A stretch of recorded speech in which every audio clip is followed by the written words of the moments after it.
I have a special topic this week. I don't know if you'll be able to guess it, but stick around. We'll talk about it.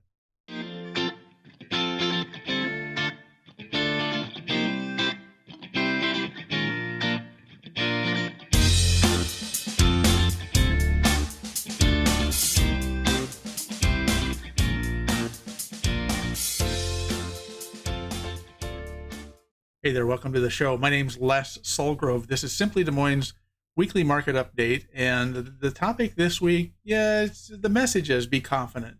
But the topic this week is going to be a little different than normal shows. I'm going to go into a little more in depth about kind of what kind of market we're in and where we're heading down the future. So it's kind of a long look at where we've been and kind of where we're headed. So let's jump right in here real quick with the last week's weekly market dashboard here for week 34.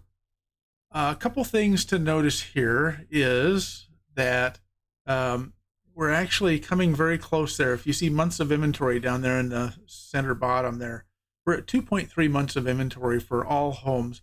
That number's been creeping up pretty steadily the last 2 or 3 weeks. And if you recall about a year ago, maybe a little more than a year ago, we kind of adjusted the way we calculate months of inventory. It used to be 0 to 4 months was a seller's market, 4 to 6 months was an even market, and then 6+ months was a buyer's market. And this past year or so, we changed that based on the National Association of Realtors recommendations of how to measure the marketplace in such a fast-paced market. And we dropped the even market from 4 to 6 months down to 3 to 5 months. And so you can see we're heading up toward that balanced market for all home sales. We're still existing home sales are also on the rise. We're at 1.4 months, but existing condo townhomes still well within 1 month of inventory. They're the fastest selling segment of our market there.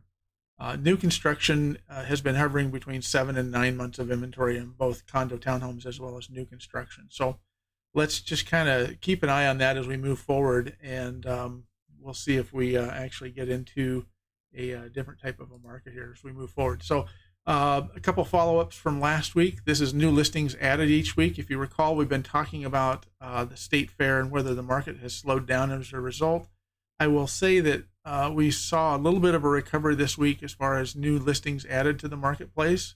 For week 34, it wasn't as great as I expected, although many of the homes that came on the market actually came on later in the week than what we would normally see. Normally by Tuesday and Wednesday, we start to see inventory build.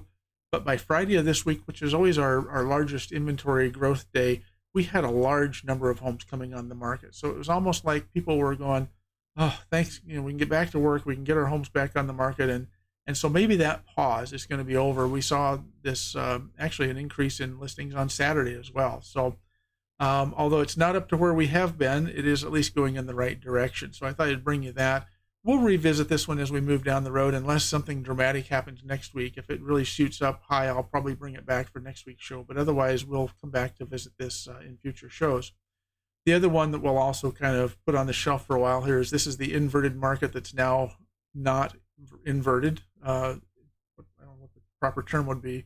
I hate the word normal, but a non-inverted market. So you can see we've got more listings on for sale than we have homes under contract by 150 anyway.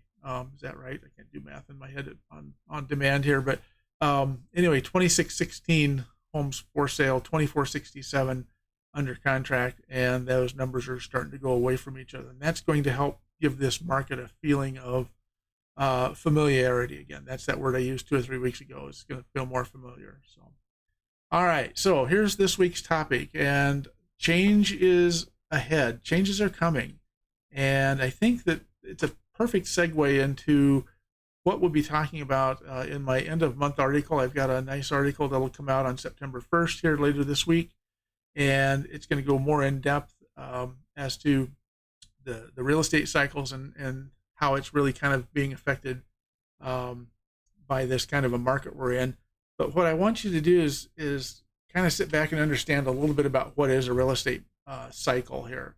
Most of the time when we talk about real estate cycles, people think, realtors and buyers and sellers always think, well, you're talking about the seasonal cycles like spring market, summer market, fall market, winter market. And honestly, those markets are those are a cycle in themselves, but that's not the type of a cycle I'm talking about this week. I'm talking about a longer term cycle in the real estate business. And so before we go in and actually apply this over time to give you an idea, I'm going to actually list out what these four cycles are. The first cycle is one of expansion. And some of the things that happen during an expanding market is we will see rising home inventory levels. Buyer demand can be on the rise. It might have been lower before, but it's starting to pick back up.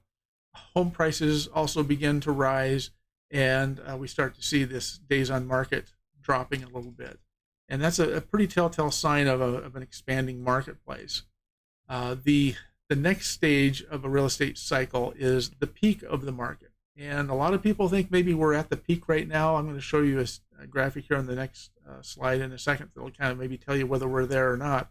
But some of the attributes of a peak market are inventory leveling off. Now, obviously, we're seeing home inventory right now in the central Iowa market kind of start to build, although leveling off might be a good description after the last 2 or 3 weeks. But I want you to think longer term.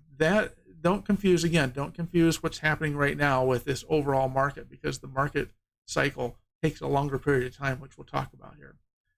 We also tend to see maximum home prices at the peak of the market. So the home values are at the highest point they can be.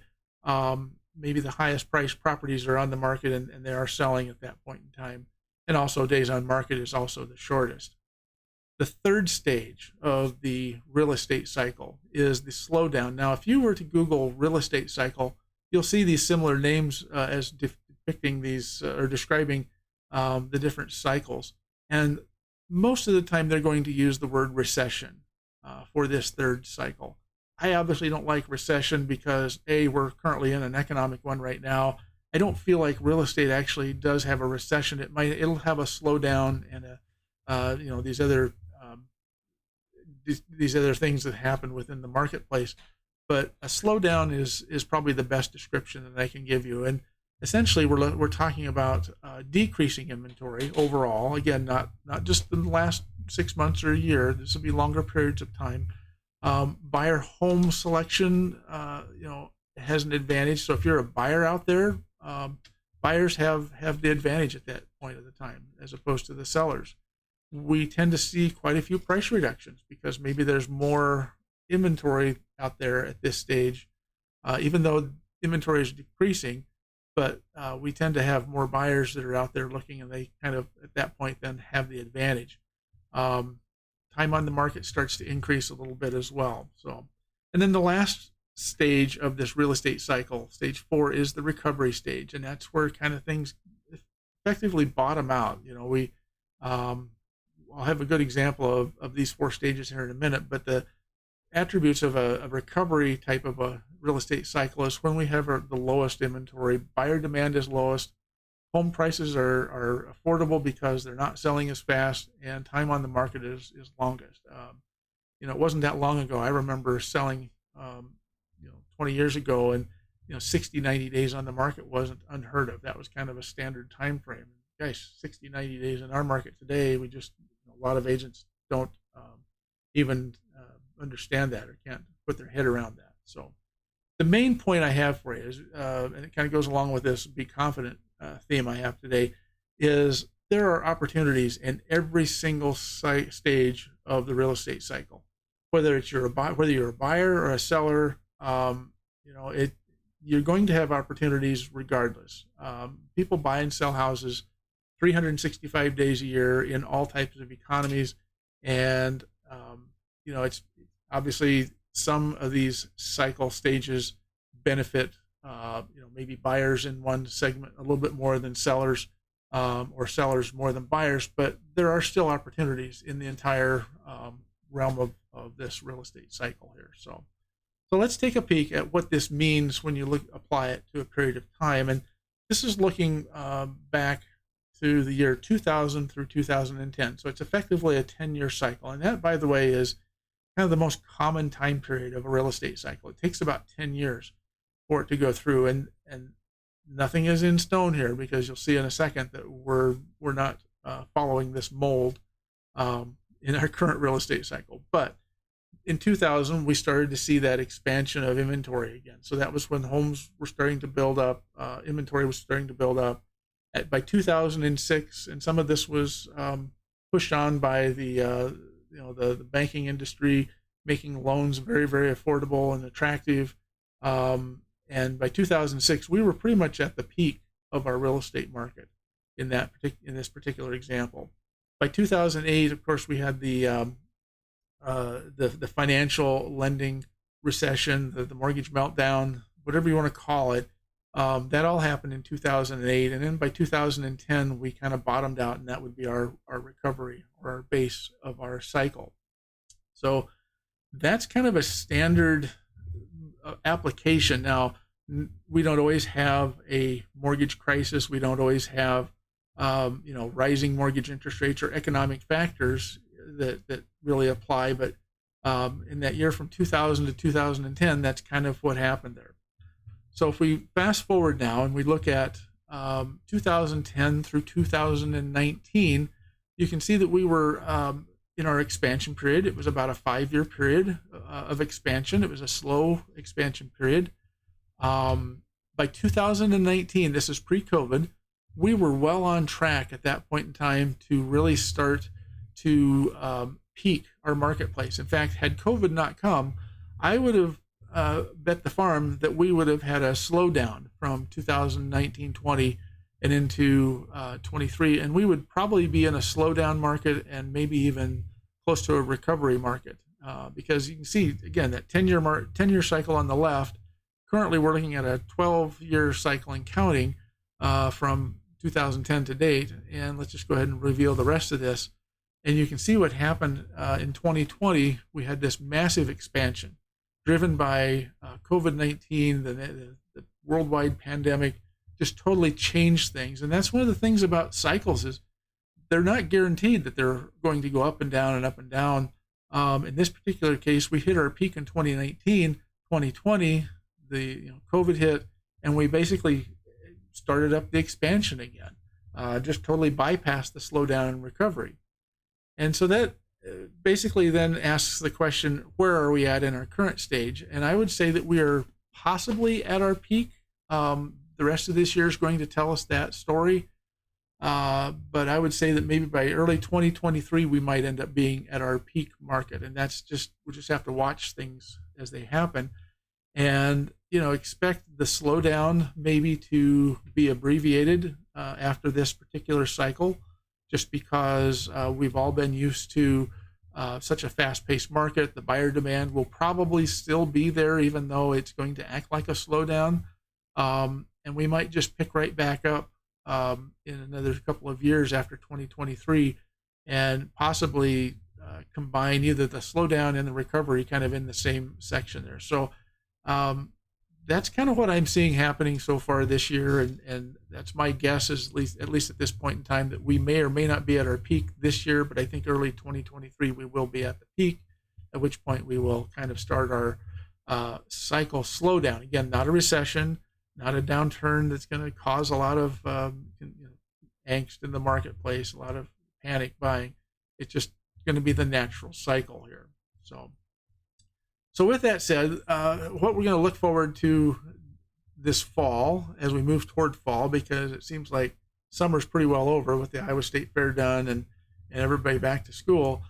Just remind you that we're going to continue to watch the new listings as they come on the market, which is compared to last year, we're well above our new listing inventory that come on the market, and I still think we're going to hit close to 3,000 listings or push into that 3,000 listings as we move into fall, even though the natural process, as you can see up in the upper left-hand corner there, the dark dotted line is where our inventory typically goes. It goes up and then it kind of goes down towards November. I think we still have another month or two of inventory growth before we typically tend to do our slowdown for the fall or the end of year. Our pending sales are still behind last year, which is understandable. I mean, we've had such a strong market the last couple of years that at some point it has to end, and it's just kind of at that point now where we're starting to see home sales slow down just a little bit. And again, that kind of is why I think we're at that peak possibly.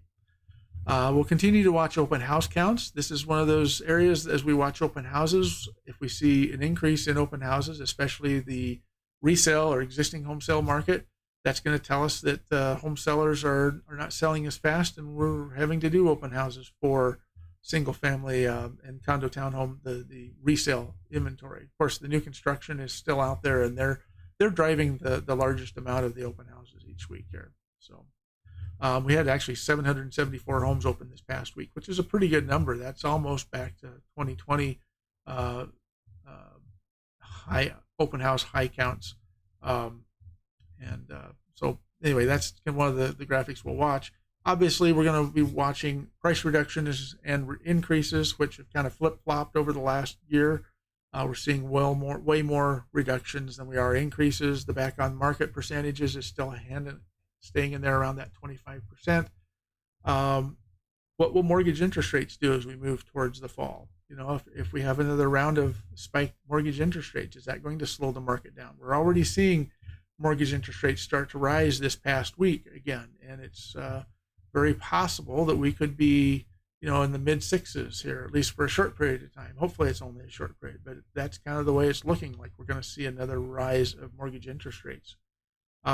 Closed sales to date, we'll watch those. We're now trailing behind year to date last year, and we're going to have another milestone probably this week that I'll be reporting on. And of course, lastly is the days on market, months of inventory. So basically that's the show this week. I just really want to say that as long as you watch the marketplace, short-term and long-term, I think you'll have a better handle as to what's going on in the central Iowa real estate market anyway, and pay attention to what's going on nationally.